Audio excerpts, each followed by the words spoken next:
There's some controversy about whether you can actually increase carbon in soils in certain growing regions. In this episode, we'll hear about how farmers and researchers in California are teaming up to flip the script on our conventional thinking. This is not easy. This is different. This is new. There's a lot at stake here, frankly. There's a lot of research out there about soil health and a ton of technical information, but none of it does us any good unless we can see how it actually takes place at the ground level. My name is Tim Hamrich from the Future of Agriculture podcast. Cool Planet and I are going to travel the country and capture stories about how land stewards and growers and farmers are actually developing their own soil health and how that impacts their lives and the food they're growing for you.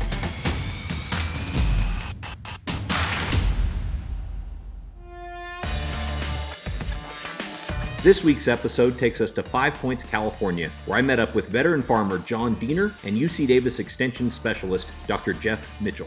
Part of the goal in creating these healthy soils is to see what it is that we can do to enhance that. In an effort to express that, it has something to do with the amount of tillage that goes on in the soil.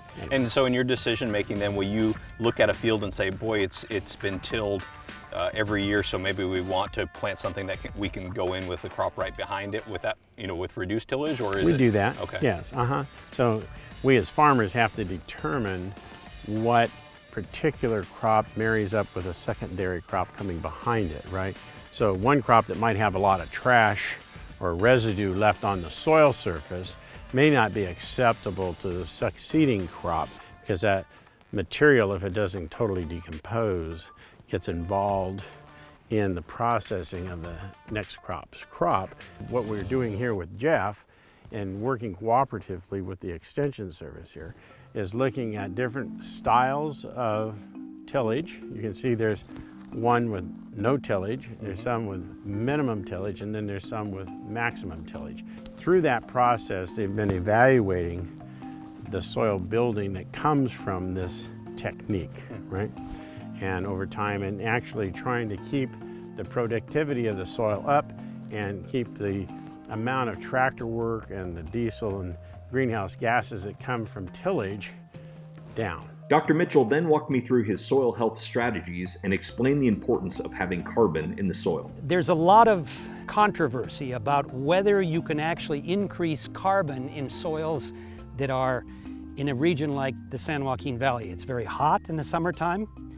It's irrigated, so there's water available to the microorganisms. And the dogma is, frankly, that you can just blow off and burn off all the carbon. You're going to try to save in the soil and never increase carbon. Through the dedicated effort of reducing disturbance and also adding cover crops, we've seen carbon in this soil go from about 0.7% to about 1.5%. So it doesn't sound like a lot, but that carbon probably is helping a number of soil functions, including the infiltration and the movement of water.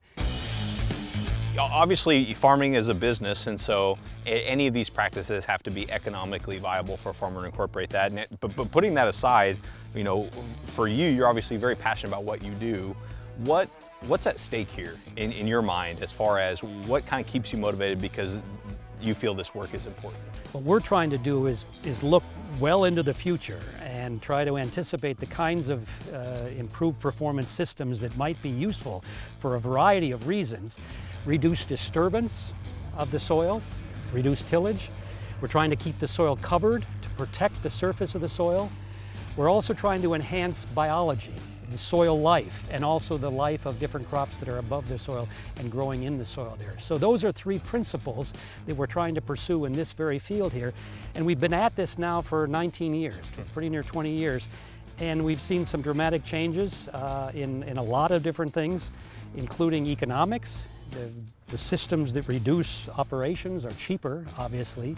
We've also seen dramatic changes in soil properties and soil function. And by that I mean what we've tried to do is deliberately add organic matter in the form of off-season or winter cover crops that capture sunlight in the winter, free carbon, so to speak.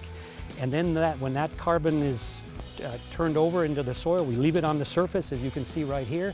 And eventually that organic matter gets taken into the soil by soil microorganisms, and they start eating that carbon and the organic matter, and they start working in the soil to hold the soil together. You can see evidence of earthworms here. You can see this is a very well-structured, aggregated, very porous soil that holds water quite well here. So these are some of the benefits we're looking at in addition to just getting the crop produced here.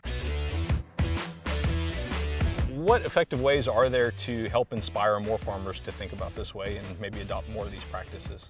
This is perhaps one of the most, if not the most exciting frontiers for farming, is soil biology.